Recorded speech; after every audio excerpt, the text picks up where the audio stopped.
Hello students, welcome to my channel. आज हम करेंगे मैथ्स का लेटेस्ट सैम्पल पेपर। सीबीएसई की साइट पर दो सैम्पल पेपर अवेलेबल हैं, right. One is for basic and other one is for standard. हम सबसे पहले बेसिक क्वेश्चन पेपर को सॉल्व करेंगे, आफ्टर दैट हम स्टैंडर्ड भी सॉल्व करेंगे, राइट। इस वीडियो में हम सेक्शन ए करेंगे। सेक्शन ए में 20 क्वेश्चंस हैं of 1 marks and each question is of MCQ means multiple choice question है। आपको क्वेश्चन के नीचे इसकी 4 ऑप्शन दी होंगी, आपने सिर्फ इसमें से करेक्ट ऑप्शन को सिलेक्ट करना है, राइट। इन क्वेश्चंस को हम बहुत ज़्यादा डिटेल में नहीं करेंगे बिकॉज MCQ क्वेश्चन है, हम आंसर शीट में सिर्फ इसकी करेक्ट ऑप्शन ही लिखते जाएंगे, राइट। सो इसीलिए जो कैलकुलेशन है वो भी थोड़ी शॉर्ट करेंगे और रफ में ही कर लेंगे बिकॉज पेपर आपका काफ़ी लेंथी होता है। अगर हम 1 मार्क्स के क्वेश्चन को ज़्यादा टाइम लगाएंगे तो हमें आगे पेपर सॉल्व करने में टाइम की कमी महसूस होगी। तो इसलिए जितनी जल्दी हो सके आप 1 मार्क्स के क्वेश्चन को जल्दी से अटेम्प्ट कर लेना। आइए स्टार्ट करते हैं। सेक्शन ए क्वेश्चन फर्स्ट है, if two positive integers p and q can be expressed as p equals to ab square and q equals to a cube b, a and b being prime numbers, then LCM of p q। अब हमने सबसे पहले यहाँ पर क्या find out करना है? LCM किसका फाइंड आउट करना है? p और q का। उसकी वैल्यू हमें गिवन है। LCM क्या होता है? Least common multiple, right. LCM में आप एक बात ध्यान रखना, जब भी हम प्राइम फैक्टराइजेशन कर लेंगे, देखिए यहाँ पर प्राइम फैक्टराइजेशन दी हुई है पी एंड क्यू की, तो उसमें से हमने जो प्राइम्स निकालने हैं उनकी कौन सी पावर लेनी है। जैसे इसमें भी ए और बी दो प्राइम आ रहे हैं और इसमें भी ए और बी दो प्राइम्स आ रहे हैं, लेकिन ए की पावर किस में बड़ी है? 3। सो हम एलसीएम में बड़ी पावर को कंसिडर करते हैं। सो ए की पावर 3 ले लिया। उसके बाद यहाँ पर बी स्केयर है और यहाँ पर बी है, तो बड़ी पावर कौन है? स्केयर वाली, so B square. So this is your LCM, right. अगर आप इसमें कंफ्यूज होते हैं तो आप इसको ओपन करके लिख लें, A into B, Q can be written as A into B, right. LCM में हम क्या करते हैं, जो पेयर बनते हैं उनको एक बार लिखते हैं, इसका पेयर बन गया और इसका पेयर बन गया, राइट। जो रह जाते हैं उन सबको भी लिखते हैं, मीन्स अब हम बी लिखेंगे, फिर हम ए इंटू ए लिखेंगे। अब देखिए ए कितने टाइम्स आ गया? 3 टाइम, ए की power 3 and B square. This is your LCM.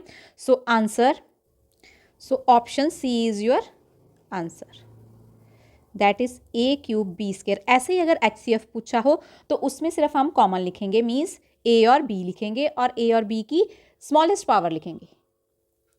Second question है, what is the greatest possible speed at which a man can walk 52 kilometre and 91 kilometre in an exact number of hours. देखिए मान लीजिए आपको अब नहीं पता कि यहाँ एलसीएम निकालना है कि एचसीएफ निकालना है, राइट। लेकिन यहाँ पर मैं आपको बता देती हूँ, हमने एचसीएफ निकालना है। अब देखिए हमने क्या करना है, जो नीचे नंबर्स दिए गए हैं उनसे डिवाइड करना स्टार्ट कर दो। ऊपर वाले नंबर्स को 17 से डिवाइड करके देख लो, दोनों नंबर को 7 से कर लो, 26 से कर लो और 13 से कर लो। जब आप इनको डिवाइड करोगे तो 13 हमारे पास ऐसा नंबर आएगा जो 52 को भी डिवाइड कर रहा है और 91 को भी डिवाइड कर रहा है।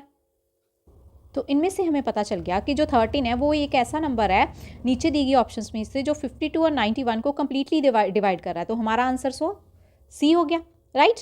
ये था जल्दी जल्दी करने का एक मेथड। मान लीजिए कोई दो नंबर हैं जो इन दोनों को कंप्लीटली डिवाइड कर रहे हैं, तब हम क्या करेंगे, फिर आप अपना पुराना मेथड लगाएं, 52 और 91। एक बार वैसे ऐसे चेक कर लें बिकॉज आपको पता लग रहा है कि 26 से तो ये दोनों नंबर नहीं जाएंगे, 91 तो जाएगा नहीं, एक जा रहा है तो उससे हमें कोई फ़ायदा है नहीं, है ना। अब आप देख लीजिए इसमें क्या कॉमन आ रहा है? 13। So 13 kilometre per hour is our answer. So option C is correct. आपने पेपर में सिर्फ ऑप्शन सी, ऑप्शन डी, जो जो करेक्ट आएगा वही लिखना है। जैसे 2 है, 2 का ऑप्शन सी। तो ज़्यादा कैलकुलेशन अगर करनी है तो साइड में कर लेना, अदरवाइज बहुत ज़्यादा शो करने की वहाँ पर ज़रूरत नहीं है क्योंकि 1 मार्क्स क्वेश्चन है। अब नेक्स्ट क्वेश्चन है, if 1 0 of the quadratic polynomial X square plus 3x plus K is 2 then the value of K is. हमने वैल्यू ऑफ के ढूंढनी है और क्वाड्रेटिक पॉलिनोमियल की एक जीरो दे दी है हमें, मीन्स एक रूट दे दिया है। अब हमें पता है कि जब भी हम क्वाड्रेटिक पॉलिनोमियल में कोई रूट को पुट करते हैं तो आंसर आता है हमारे पास 0। तो 2 की वैल्यू इक्वेशन में पुट कर दे, 2 स्क्वायर 3 इंटू 2 प्लस के इक्वल टू 0। बिकॉज ये रूट तभी बनेगा अगर हमें इक्वालिटी में 0 मिल जाए। तो हमने इक्वल टू 0 रख लिया बिकॉज उसने पहले बोला था कि 2 क्या है, इसका एक 0 है। अब सॉल्व कर ले, 4 6 प्लस के इक्वल्स टू 0, 6 प्लस 4 10, उधर जाके क्या हो जाएगा? -10। सो -10 ऑप्शन है B. So B is your correct option. Next है question fourth, graphically the pair of the equation given by 6x minus 3y plus 10 equals to 0, 2x minus y plus 9 equals to 0 represent two lines which are intersecting at 1 point. कहता है एक point पे intersect कर रही हैं, parallel हैं और coincident हैं और इंटरसेक्ट एग्जैक्टली 2 पॉइंट। इसके लिए हम कंडीशंस पढ़ते होते थे कंडीशन सबसे पहले हम वैल्यूज़ को कंपेयर करते थे, कैसे ये A1 है, A1, A2, B1, B2, C1, C2। उसके बाद हम इन तीनों कंडीशंस में से चेक कर सकते थे कोई कौन सी कंडीशन है यहाँ पर लाई कर रही है। देखिए अगर नॉट इक्वल टू पहले आ जाए A1/A2 not equals to B1/B2 हो जाए तो यूनिक सोल्यूशन होता है, राइट। और जो लाइंस है वो 1 पॉइंट पे ही कट करती हैं। अगर ऐसा आ जाए कि नॉट इक्वल्स टू इन दोनों के बीच आ जाए तो फिर नो सोल्यूशन होता है, लाइंस आपस में पैरेलल होती हैं। तो ऐसी कंडीशन आ जाए ये दोनों ही इक्वल टू आ जाए तो उसके लिए इनफाइनाइट मैनी सोल्यूशंस होते हैं और लाइंस क्या होती हैं, कोइंसिडेंट्स होती हैं, मीन्स एक दूसरे के ऊपर ही दूसरी लाइन लाई करती है, राइट। अब हम इनमें देख लेते हैं कि कौन सी कंडीशन बन रही है। देखिए 6/2 -3/-1 10/9, राइट। ये इसके साथ कटिंग होके ये भी 3.1 रह गया, इक्वल टू यहाँ आ गया नॉट इक्वल टू। सो कौन सी कंडीशन हमारी फुलफिल हो रही है, तो that is second one. So इससे हमें क्या रिजल्ट मिलता है, lines are parallel. So this is the answer, option B is correct. Next question है question 5th। If the quadratic equation x square plus 4x plus k equal to 0 has real and equal roots then, देखिए यहाँ पे हमें solve करने की भी जरूरत नहीं है। हमने रूट्स ऑफ नेचर में पढ़ा था कि इक्वल रूट्स कब आते हैं, जब डिस्क्रिमिनेंट क्या आता है, 0 आता है। तो इक्वल टू का साइन किस में है, इसमें है। सो this is your correct option, right. ये क्वेश्चन इतना ईजी है कि हम बिना सॉल्व किए ही इसको टिक लगा सकते हैं। अगर आपने सॉल्व करना है तो लिख लीजिए d is equal to B square minus 4ac। What is the value of b, 4 square minus 4 into 1 into k equals to 0, 16 minus 4k equals to 0। So k equals to 16/4 that equals to 4। So k equals to 4। यहाँ equality वाली एक ही option थी तो हमने पहले ही answer correct टिक कर लिया था। So C is your correct option.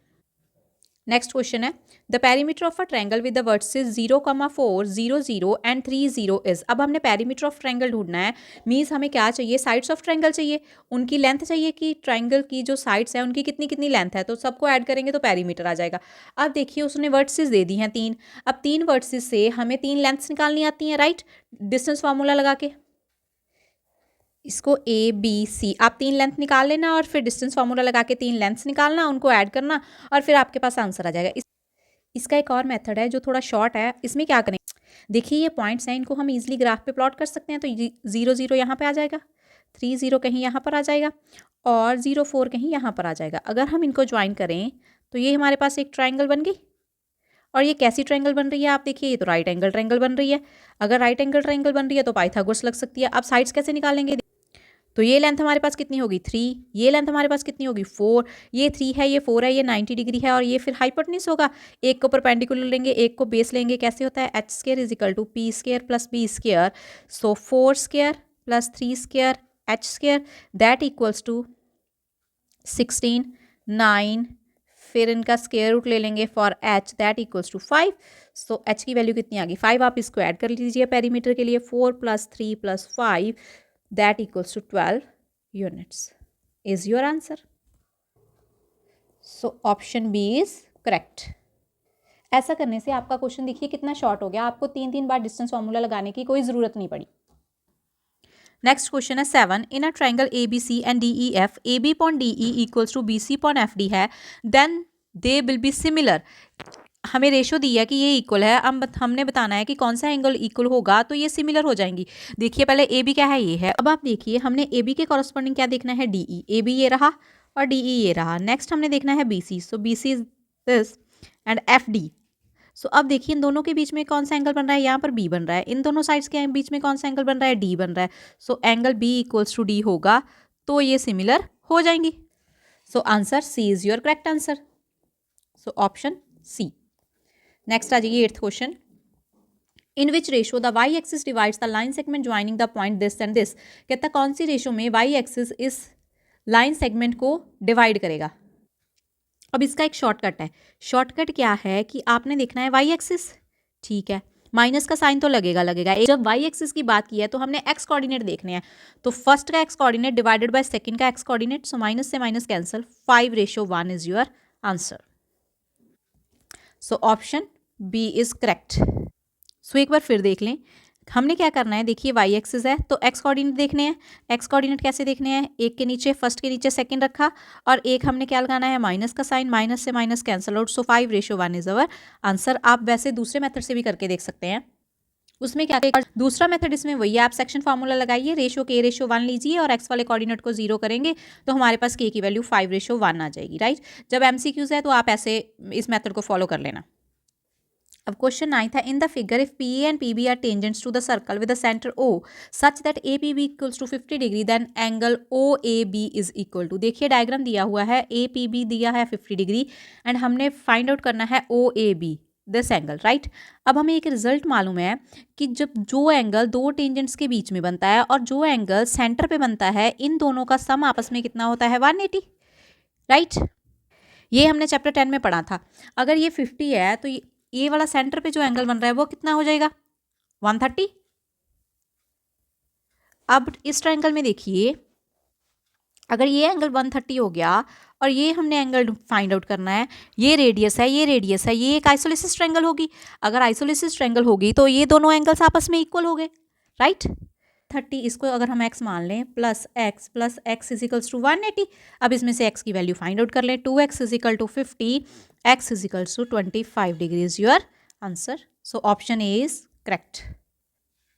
Next question है, if sine A is equal to 1/2 then the value of secant A, ठीक है, साइन ए की दी है, सीकेंट ए की ढूंढनी है। सीकेंट ए किसका रेसिप्रोकल होता है, कॉस का। अगर हमें कॉस की वैल्यू मिल जाए, रेसिप्रोकल करके सीकेंट की मिल जाएगी। अब देखिए साइन और कॉस में हमें एक फॉर्मूला पता है, sine square A plus cos square A equals to क्या होता है, 1। सो इससे कॉस ए की वैल्यू आ जाएगी 1 माइनस साइन स्क्वायर ए, उसके ऊपर स्क्वायर रूट, वैल्यूज फिल कर दे, 1 माइनस 1/2 का square that equals to 1 minus 1/4 that equals to 3/4। अब इसका स्क्वायर रूट ले, सो ये थी वैल्यू कॉस ए की। सो सीकेंट ए कैसे आएगा, इसका रेसिप्रोकल कर दे, that equals to 2/√3। So A is your correct option. अब नेक्स्ट क्वेश्चन है, ये तो इजी क्वेश्चन है, अभी हमने ऊपर इसकी आइडेंटिटी पढ़ी है कि sign square A plus cos square ए कितना होता है, 1। अब इसमें से अगर हम √3 कॉमन कर ले तो ये आ गया 1। So √3 is correct option. So answer C is correct. अब देखिए next question 12, the value of cos 1 degree 2 degree 3 degree 4 degree and so on up to 90 degree. अब आप देखिए ये सारे कॉस के एंगल जो हैं वो आपस में क्या है, मल्टीप्लाई की फॉर्म में है। हमें cos 1 degree 2 3 4 and up to 89 degree तक किसी की वैल्यू नहीं पता कि कितनी होती है, लेकिन कॉस 90 की पता है कितनी होती है, वो होती है 0। सो 0 से कितने भी नंबर मल्टीप्लाई कर लें आंसर क्या आता है, 0। तो इसका आंसर क्या आ गया, 0। So option B is your correct answer. Next question है, if the perimeter of a circle is equal to the that of the square then the ratio of their areas. Perimeter circle का किसके perimeter के equal है, square के equal है। पहले हम वही कंडीशन लिख लेते हैं। पेरीमीटर ऑफ सर्कल क्या होता है, 2πr, और स्क्वायर का पेरीमीटर क्या होता है, 4 इंटू साइड, उसको हम a मान लेते हैं, राइट। अब हमने फाइंड क्या करना है, then the ratio of their areas. तो पेरीमीटर ऑफ सर्कल, सर्कल की अब एरिया क्या होता है, πr², बिकॉज सर्कल पहले लिया था तो सर्कल ही हमने ऊपर रखना है। उसके बाद है स्क्वायर, स्क्वायर का एरिया क्या होता है, a²। अब आप देखिए इसमें से a की वैल्यू फाइंड आउट हो जाएगी, a की वैल्यू इसमें से फाइंड आउट करके यहाँ पर पुट कर देंगे, आंसर आ जाएगा। कर लीजिए फाइंड आउट। सो a की वैल्यू मिल गई हमें πr/2, वैल्यू फिल कर दे यहाँ पर, πr², इसका स्क्वायर करना है, मीन्स पाई का स्क्वायर, r का स्क्वायर और 2 का स्क्वायर 4, r² कैंसल आउट, एक पाई से एक पाई कैंसल आउट, ये ऊपर जाके रेसिप्रोकल हो जाएगा आपके पास 4/π। सो अब देखिए 4/π वाला कोई ऑप्शन नहीं है तो पाई की वैल्यू पुट कर ले 22.7। सो अब कटिंग कर ले, so answer is 14/11 that equals to option B is your correct answer. Next question है, if the radii of a two circle are in the ratio of 4:3 then their areas are in the ratio. रेशन में उसने दो circle की जो radiance है उनकी ratio दे दी है और एरिया की रेशो हमने फाइंड आउट करनी है, ठीक है। सो एरिया की रेशो, एक को r1 ले लेते हैं, एक को r2 ले लेते हैं, ये 4 और ये 3। सो एरिया की रेशो क्या आएगी, πr1 का स्क्वायर अपॉन πr2 का स्क्वायर, पाई से पाई कैंसल आउट, r1 की वैल्यू क्या है, पुट कर दे, 16/9 is your answer. So option C is your correct answer. Next question है, the total surface area of a solid hemisphere of radius 7 centimetre. Total surface area solid hemisphere का कितना होता है, 3πr²। r की value आपको दी है, values put कर दे, 7 7 the 49, 49 into 3। देखिए पाई सॉल्व करने की जरूरत नहीं है, पाई ऑप्शन में ऐसे ही आ रहा है, 9 3 the 27, 2 3 4 the 12, 147 pi centimetre square is your correct option, that is option D. So answer is D. अब नेक्स्ट क्वेश्चन है, ये भी इजी है, लेस देन 1 मिनट में हो जाएगा। For the following distribution class दी है, फ्रीक्वेंसी दी है, upper limit of the modal class. Modal पे पूछा है मॉडल क्लास, मीन्स हमने मॉड के हिसाब से अपनी क्लास को डिसाइड करना है, जो भी इंटरवल क्लास इंटरवल होगा। देखिए यहाँ पर फ्रीक्वेंसी किसकी सबसे ज़्यादा है, that is equal to 20। So 20 frequency के कॉरस्पॉन्डिंग कौन सी क्लास है, 15 to 20। अब उसने पूछा है अपर क्लास, तो answer is 20। So option C is correct. अगर लोअर क्लास पूछा होता तो answer is 15। So modal class के लिए हमने सबसे पहले देखना है कि फ्रीक्वेंसी किसकी सबसे ज़्यादा है और उसके कॉरस्पॉन्डिंग हमने क्लास देखनी है, राइट। फिर उसमें से हमने अपर क्लास और लोअर क्लास को फाइंड आउट करना है। अब नेक्स्ट क्वेश्चन है, if the mean of the following distribution is 2.6 then the value of y। ये थोड़ा सा लेंथी क्वेश्चन है। मीन हमें दे दिया है और एक वैल्यू मिसिंग है, उसको हमने फाइंड आउट करना है। मीन फाइंड आउट करने के लिए ये x है, ये f है, और xf निकालेंगे और उसको डिवाइड करेंगे समेशन f से। अब देखिए इसको मीन के फॉर्मूले में फिल कीजिए। अब इसको फॉर्मूले में पुट कर दें, डिवाइडेड बाय समेशन एफ, ये आ गया 28 + 3y अपॉन 12 + y। अब आप देखिए 2.6 था, इसको लिख सकते हैं 26/10। अब यहाँ से कुछ बच्चे तो क्रॉस मल्टीप्लाई करेंगे, सॉल्व करेंगे, निकालना शुरू कर देंगे। जब हमें ऑप्शन दी है तो हम ऑप्शन की एडवांटेज लेते हैं। देखिए यहाँ पर 10 बन रहा है, लेकिन पहले इधर 12 है। अगर हम 12 में कुछ ऐड करें तो कटिंग करके 10 आ सकता है, आ सकती है। 12 में क्या ऐड करके हमारे पास 20 बनेगा और उसकी कटिंग होकर हमारे पास 10 बन जाएगा। 12 में क्या ऐड कर सकते हैं, 8 ऐड कर सकते हैं, वो 20 बन जाएगा। 20 की अगर 2 से कटिंग कर दे तो 10। सो नीचे सेम हो जाएगा। अब देखिए मीन्स हम 8 वाली ऑप्शन को ट्राई कर सकते हैं। 8 y की वैल्यू 8 रख के देख लें आप ज़रा। 28 प्लस, सॉल्व कर ले इसको, that equals to 52.20। So that equals to 26/10। So satisfy कर गई। So y equals to 8 is your answer, right. So जब आपको MCQs दिए हों उसमें ऑप्शंस का ऐसे आपने एडवांटेज ले लेना है, अदरवाइज फिर MCQ के ऑप्शंस का तो हमें कोई फायदा ही ना हुआ। नेक्स्ट क्वेश्चन है, अ card is selected at random from a well shuffle deck of 52 cards, the probability of its being a red face card. देखिए टोटल कार्ड्स कितने होते हैं, 52, और उसने बोला red face card. Total face cards होते हैं हमारे पास 12, उसमें से रेड, उसमें से 6 रेड और 6 क्या होते हैं, ब्लैक। सो प्रोबेबिलिटी पूछी उसने रेड फेस कार्ड की, रेड कितने होते हैं, 6/52 after cutting, answer is 3/26 is your answer. So option A is correct. अब 19 और 20 क्वेश्चन आपको असर्शन और रीजन के आएंगे। इसमें हमने असर्शन और रीजन दोनों को चेक करना होता है। फर्स्ट स्टेटमेंट में क्या दिया है, if HCF of 510 and 92 is 2 then the LCM of 510 and 92 is 32460। इसको तो चेक करना ही पड़ेगा। सेकंड उसने रीजन दे दिया है, HCF of AB into LCM of AB equals to A into B। ये हमें पता है कि दो नंबर्स का जब HCF निकालते हैं, LCM निकालते हैं, उनकी प्रोडक्ट उन नंबर्स के प्रोडक्ट के इक्वल होती है। तो इसलिए हमने ये पार्ट को चेक करना है। पहले 510 एंड 92 का HCF भी फाइंड आउट करना है और उसका LCM भी फाइंड आउट करना है। करिए फाइंड आउट।